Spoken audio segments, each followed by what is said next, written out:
Hi guys. Sorry.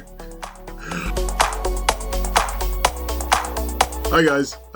Welcome to another episode of this crazy story of ours regarding evicting our deadbeat tenants. And today I want to share with you a little bit on what are some of the documents you're going to need for the day of the eviction, okay? And this is very crucial because any mistake there and the eviction is canceled. Not rescheduled, canceled. Okay, of course, like, subscribe, and let's go straight into it. So, number one, this is going to be a very quick video because, I don't have to look so far. I have this binder here. Literally is every piece of document that is related to our property concerning the tenant in question, right? So if you, I don't feel like turning the camera, but there's a lot of folders like this scattered around on the desk over there, okay? So I just go in, pick it up, and I double check I have everything I need. So in my case, it's very easy and I don't have to worry about finding stuff. So number one piece of paper you're going to need when it comes to the eviction day, okay, it's going to be your writ. You're going to need your writ, right? It looks like this. I don't know what color it is in your state, but for the state of Maryland, it looks like this. Another quick disclaimer is that every state, every district, every county is different. So look into the legalese and the laws and the regulation concerning your state where your property is, right? Once again, it's all part of being due diligent. I'll post a video up here if I can find it. It's in regards to understanding the circumstances of where your investment is. So, first paper you need is the writ. Usually, the sheriff will have a copy, and the landlord will have a copy, and the tenant will have a copy. But in the sheriff's eyes, he doesn't know who you are. He wants to make sure you are who you are. So obviously bring your ID, make sure you have the writ, okay? The other thing also you're going to need is a copy of your lease, right? So, I have the lease here in the front because I access it all the time. So a copy of your lease with the tenant. Make sure you have that also available.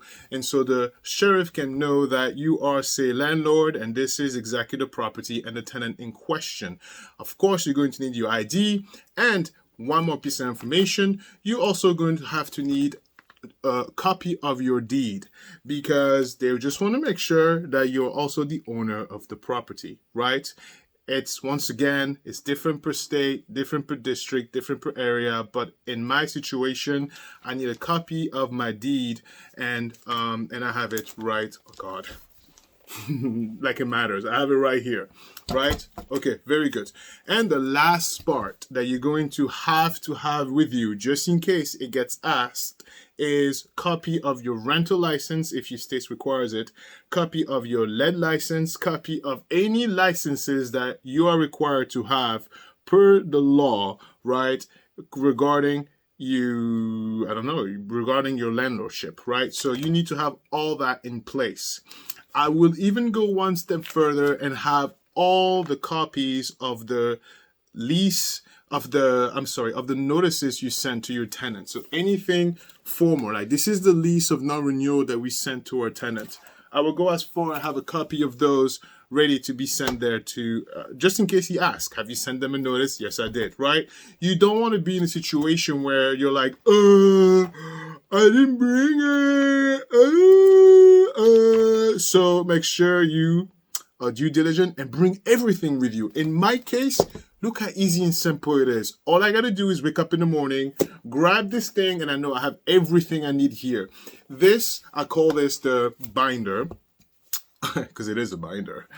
That was stupid. No, anyway, so what I say is, in here, I have not only all the official notices, the official documents, well, photocopies. I have the originals here in the office. I don't want them both together, just in case the binder gets stolen.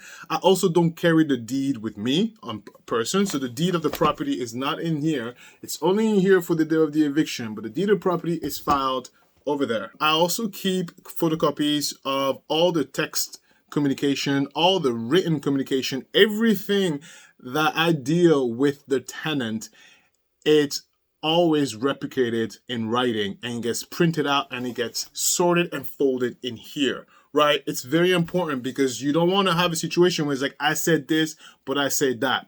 And also one thing that we have is that, let's say, if I have a phone call with you, the tenant, and we talk about, oh my God, my life is terrible, I'm about to be evicted, and then we're still on good terms and stuff, everybody's texting me, no, wrong time, busy.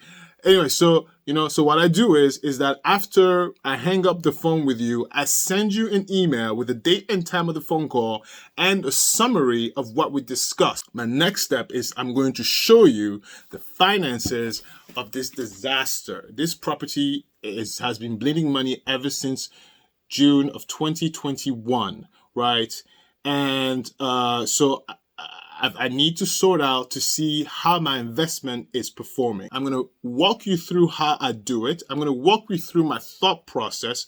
I'm also going to share with you my decision making moving forward with a non-good performing asset, right? Because I do have a time frame in my mind as to when this asset needs to be net positive.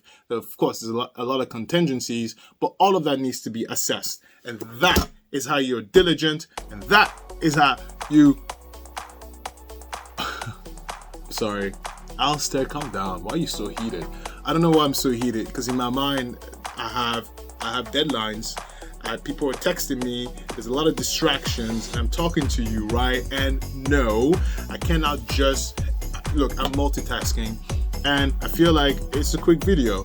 And oh my God, hey, I'm rambling. Enough rambling. That's it. So a quick recap. For the eviction, you need everything in relation to the property. Don't try to just sort it out. Be due diligent, bring your whole folder, and don't miss anything, because if you miss something, your sheriff would cancel the eviction. You have to go back to court. I'm gonna let that sink in. If your eviction gets canceled because of a missed paper, you run the risk of going back to court for another writ. Now, that's like 6 months. Now, if that doesn't give you chills, and if you're not due diligent for the simple fact that you might delay that eviction for 6 months, then you are stupid. That's it. Bye. Like, subscribe. Apologies for cursing. We're friends. I can curse in front of you, can I? And then have a good night.